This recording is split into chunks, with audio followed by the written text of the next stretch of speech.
Today I'm going to do this video. This is Tony HP, and thank you so much for being here today.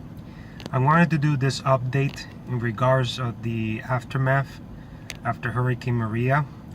The first things first, I want to thank everybody that has contributed, making donations, sending items of food, clothing, batteries, everything that is needed, every resource available to be able to be sent to Puerto Rico at this moment of great challenge. I want to thank everybody here in the, families, Puerto Rican families that live outside of Puerto Rico for making this great contribution. Just today, I was able to go to my nearest center, where I was able to donate items for water supplies, everything, to be able to help our families in Puerto Rico as much as I can, and I will continue to do so as the days and weeks pass by. So I wanted to do this video in regards to families that have people diagnosed with autism, both in Puerto Rico and outside of Puerto Rico. I've been very curious because I have not heard or read barely anything in terms of families, how families went through during, before, during, and after the hurricane with their people, with people with autism. And I mentioned this because people with autism had different types of challenges. Depending on the regardless of the level of functionality or the level of the diagnosis, whether it's a high severe autism or low severe autism. It is very important for us to right now to help our families that have loved ones in the autism spectrum to deal with this, deal with this challenge of recovery after this Hurricane Maria.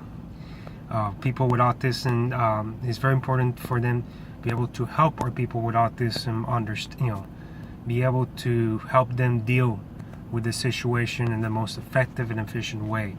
And I know it's not easy, but we have to find a way to be able to raise this awareness, to be able to bring the resources necessary to help our families that have people with autism in Puerto Rico right now.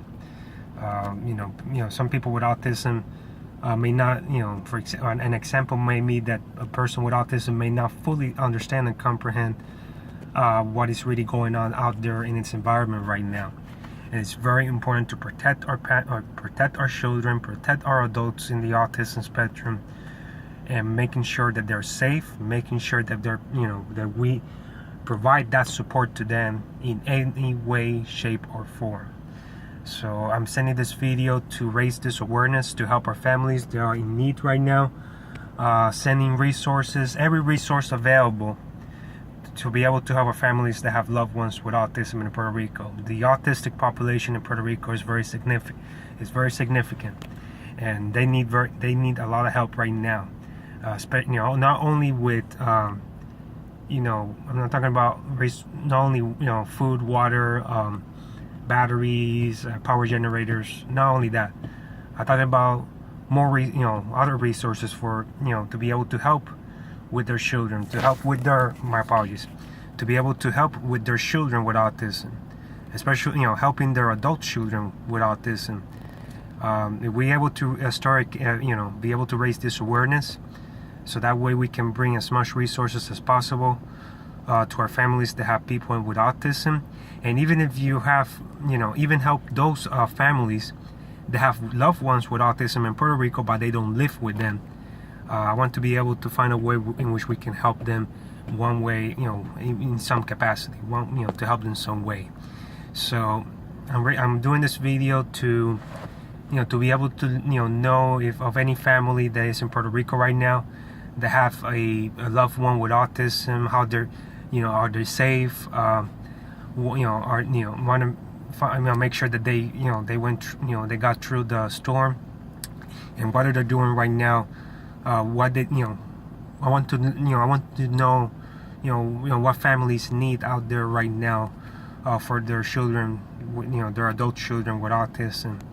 And if families out of Puerto Rico, have you heard anything about your families, your family member that have autism in Puerto Rico? That would be fantastic to know.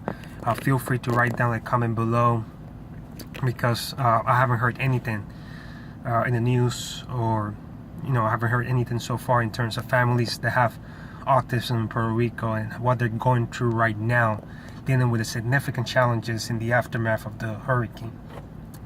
And this is going to be this recovery is going to take time. It's going to take months to be able to get things back to normal. If we ever, it's going to take a while. So we need to find a way. We need to find a way to help our families, to help our people with autism, to be able to deal with the storm, deal with the recovery after this hurricane. Because if not, then they will go through a lot of trouble in dealing with their new environment. I'm a person with diagnosed in the Asperger's syndrome, and diagnosed with autism, and I understand I understand completely the situation, the challenges that families, especially in Puerto Rico right now, are going through with resources being very limited at this very moment. So please feel free to write down a comment below. If if you have a person diagnosed with autism in your family and you guys are in Puerto Rico, please write down. I want to know if everything is okay, if you guys are safe.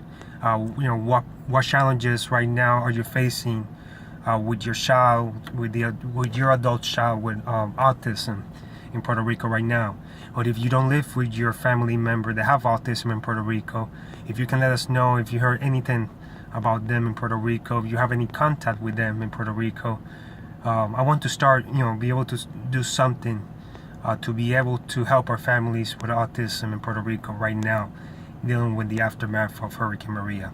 So my apologies if I did this video kind of fast-paced, but my overall purpose is to raise awareness and to find ways to help our families that have loved ones in the autism spectrum with all the resources necessary, so that way they can deal with the challenge, they're able to deal with the challenges in the aftermath of this hurricane. So please, please write down a comment below if you know of anything that can be of help, if you know of anybody, any family member that has autism that is in Puerto Rico, and what can be done to be able to help them effectively and efficiently. So I want to thank you so much for being here today, and if anything, we'll keep in contact. This is Tony HP, and thank you so much, and have a great day. Bye-bye.